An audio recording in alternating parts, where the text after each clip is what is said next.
lebih fokus ke Indonesia ya. Ha-ha. Di Indonesia itu kayak jumlah rata-rata orang yang terkena mental health, terus juga dari ruang lingkup aku sendiri. Jadi kita kayak selalu ngambil jalan tengahnya, ya udah kamu bisanya kapan gitu. Tapi waktu kita ketemu, kita harus progresan kita udah harus berapa persen ya. Oke, sebenarnya ini agak gimana ya? Soalnya dari jumlah kita yang bertujuh Kak, yang pergi itu cuma berempat. Why? Ya, itu. Karena yang dua itu ada masalah sendiri. Terus yang satu itu waktu dia udah di bandara, dia nggak jadi berangkat karena swab dia hasilnya positif. Jadi kan sebenarnya waktu kita meeting itu kayak udah dibagi, kamu slide ini menjelaskan ini ya. Terus pas ternyata dapet musibah itu, jadi mau nggak mau kita harus merombak ulang kan. Sampai judgesnya bilang, tim kalian paling dikit ya di antara yang lain. Jangan waktu dibagi pembagian belajar itu aja gitu kan. Nah ini kayak unpredictable tiba-tiba nggak berangkat. Kalau nggak tahu materinya kan ya. Iya bener banget. Gitu. Tapi kita kan balik lagi nggak bisa memaksakan. Nggak bisa memaksakan, oke. Dari proyek kamu yang dari kelompok yang 7 sekarang jadi 4, itu challenging-nya itu tadi ya. Iya. Harus beberapa hari sebelum presentasi harus mempelajari lagi malamnya. Hamin satu. Iya. Hari harus di breakdown lagi ya. Iya, di breakdown lagi. Ya, seenggaknya kita punya plan B lah ya teman-teman. Kalau misal kayak plan A-nya, ya teman-teman kita bisa pergi semua, bisa ikut offline sama kita di Turki mempresentasikan social project kita. Terus plan B-nya kalau teman kita kayak yang tadi, ya berarti kita harus langsung cepet-cepet dong kayak. Harus cepat adaptasi ya. Iya. Agility-nya harus tinggi. Iya, benar. Gitu. Setelah di bandara kan ketemu sama teman-teman yang aslinya, ini berarti di Zoom aja ketemu. Iya, gimana tuh? Wah, seneng banget sih. Kayak ini ya namanya ini namanya ini apa kabar, gimana. Tapi balik lagi sih ngobrol kita, discuss kita lebih ke masalah social project. Berangkat datang ke Istanbul pertama, ketemu temen di Istanbul berarti? Iya. Udah, terus ngapain? Langsung ke hotel? Jadi waktu itu kita kebetulan maskapai aku stopnya di Istanbul Airport, jadi panitia juga langsung ngejemput kan yang di Istanbul Airport, terus langsung ke hotel, penjemputan ke hotel, terus langsung check in, pembagian kamar sama panitia, YBB, terus langsung deh ke kamar siap-siap untuk ke gala dinner langsung. Hari pertama gala dinner kan? Iya, gala dinner. Hari kedua? Hari kedua itu kita panel discussion.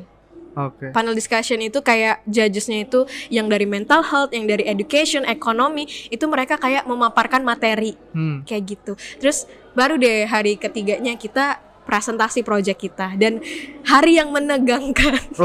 Dari hari kedua itu kan berarti udah mulai ini ya, maksudnya kalian yang di offline sana udah mulai prepare kan? Iya. Jadi gimana ceritanya waktu prepare?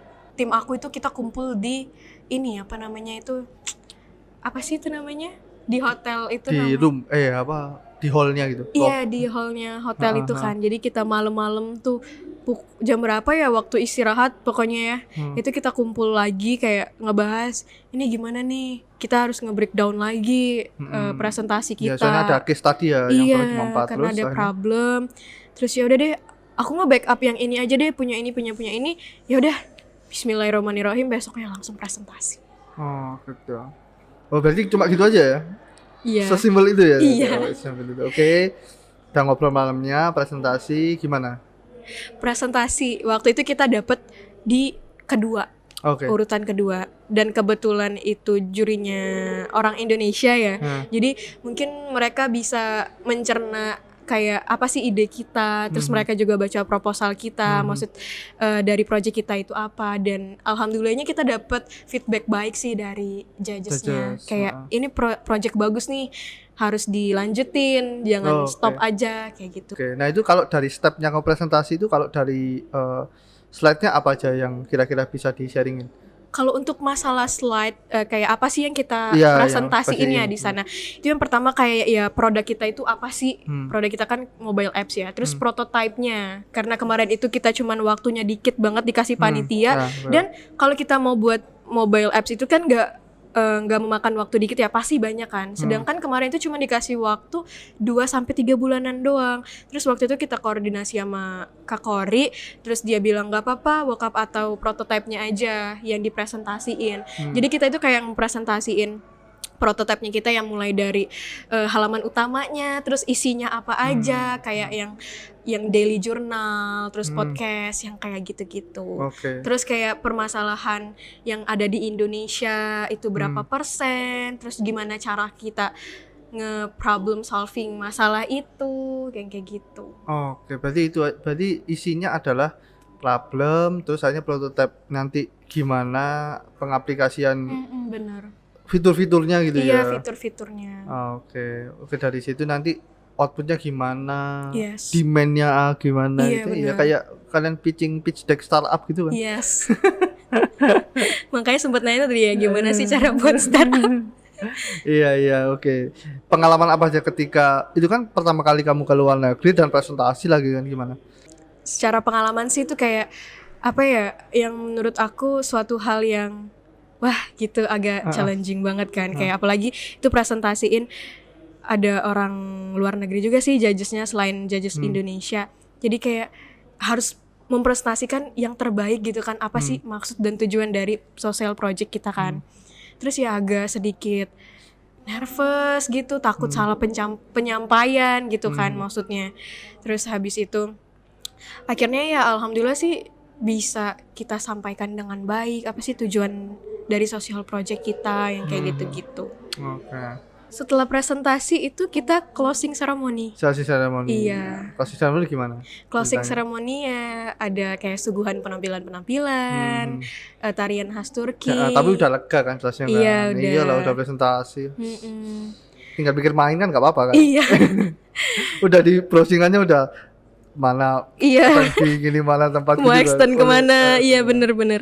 Maksudnya kayak udah mau merefresh otak lah ya setelah memikirkan panjang tentang social project kita.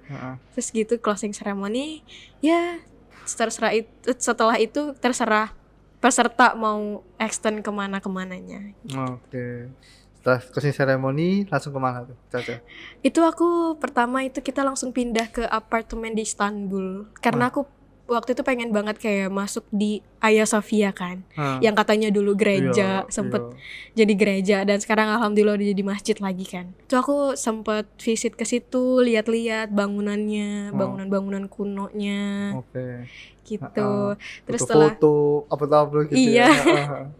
Setelah dari Istanbul, besoknya kita berangkat ke Kapadokia.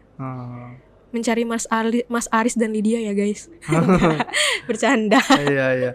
Oke, main-main aja abis itu ya. Iya, main-main kayak kita ya ke tempat yang ada di Kapadokia. Setelah dari Kapadokia kita ke Bursa, ke Uludag, ke Gunung Es, main ski yang kayak. Apa yang akhirnya dari overall kamu dapat dari pengalamanmu tadi? Wah banyak sih. Pertama culture shocknya ya di sana kayak ya kita orang Indonesia yang notabene nggak ada iklim yang kayak dingin di sana gitu kan. Terus di sana juga makanannya kan beda sama kita. Kayak di sana aku benar-benar nggak bisa makan selama 2 minggu. Karena hambar. Iya karena nggak bisa makan sama sekali. Kamu micin banget ya. Iya. Jadi selama 2 minggu itu aku makan mie guys, nggak makan makanan Turki. Karena benar-benar nggak bisa. Gitu. Terus pas balik ya kita mengikutin prosedur pemerintah, karantina dan alhamdulillahnya swab selama 3 kali tuh nggak positif. Jadi ya overall inilah gitulah. Terus setelah itu karena aku waktu itu masih kuliah, terus nggak bisa lama-lama gitu ya. Jadi ya langsung pulang ke Malang waktu itu. Dari Jakarta kan ke Malang. Jadi balik ke Indonesia udah bisa cerita ya di sana gimana gitu ya. Cerita sama teman-teman gimana. Aku lebih proper, mereka tuh kayak makanannya udah aku nggak bisa makan makanan sana, nggak bisa Asian food banget ini mulut. Oke berarti dari tadi perjalanan kamu ketika ke Indonesia secara personal apa yang membuat kamu bagaimana tuh setelah experience di IES yang akhirnya kayak semakin bikin aku semakin passionate ke sini nih, aku semakin ini ke mental health atau gimana? Ada nggak? Ada sih sebenarnya kayak karena kan kita kalau bertemu sama orang tuh pasti kayak secara nggak langsung diri kita itu kayak ke trigger gitu kan. Jadi kayak oh iya juga ya, berarti kita tuh harus mencoba skill lain yang kayak gitu-gitu kan, mencoba pengalaman lain, karena walaupun passion kita di sini nggak harus kita di ruang lingkup itu aja, kita harus keluar dari comfort zone kita kan, harus nge-explore diri kita di skill lain, di pengalaman lain yang kayak gitu. Bahasa Inggris ke mental health gitu ya. Iya. Segala macam gitu. Terus ada yang bilang kayak kamu kan bahasa Inggris nih, kenapa nggak fokus ke bidangnya yang kayak gitu-gitu kan? Spesialisasi gitu. Iya.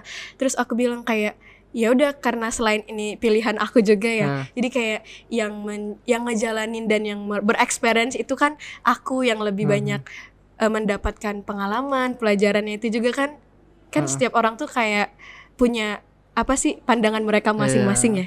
Jadi kalau kataku sih gitu sih, kalau personal ini aku experience aku. Mungkin ada pesan-pesan terakhir buat teman-teman yang mungkin pengen join atau next nanti mereka ke sana. Mungkin pesan-pesan dari aku buat teman-teman yang mau join kayak salah satu program YBB, Istanbul Youth Summit. Menurut aku buat kalian yang masih takut atau yang masih ragu buat join, itu kalian gak boleh takut guys, karena kesempatan itu kayak disempatkan untuk seluruh orang, untuk semua orang, dan kalian itu kayak berhak mendapatkan kesempatan itu. Karena kayak ada juga yang bilang, Kak, aku dari desa terpencil nih, nggak mungkin bisa keluar negeri yang kayak gitu-gitu kan. Cuman itu kayak nggak menutup kemungkinan buat kalian bisa keluar dari zona nyaman kalian bisa belajar banyak hal, kalian bisa ya bertemu sama orang-orang banyak, orang-orang hebat, orang-orang keren yang punya background keren, mulai dari background pendidikan mereka. Nah dari situ kalian bisa warming up diri kalian untuk terus men-challenge diri kalian untuk mencoba tantangan baru. Coba dulu urusan kamu bisa lolos atau enggak itu urusan belakang, yang penting kamu udah berusaha. Itu tadi pesan-pesan dari Caca tadi ya. Oke, buat teman-teman yang mungkin ya itu tadi pengen mendevelop ya dirinya sendiri ya untuk ke depan. Apalagi ini kan konsepnya adalah anak muda ya. Nah, jadi buat teman-teman itu tadi pesan dari Caca di episode kali ini ya. Thank you Caca ya udah. Ya, sama-sama. Kita udah di sini gitu kan. Ini kan tuan rumah kamu kan. Ya, jadi habisnya balik kuliah ya. Iya. Jangan lupa. Ya, lanjut mengasdos. Ya. Gitu. Oke, teman-teman, itu tadi obrolan kita di episode kali ini bersama Caca, salah satu peserta ya di tahun ini yang tadi udah cerita banyak lah tentang prosesnya Caca menuju sampai balik lagi ke Indonesia, apa aja yang didapat. Oke, sampai jumpa di episode selanjutnya dengan narasumber-narasumber yang lebih seru lainnya. Sampai jumpa.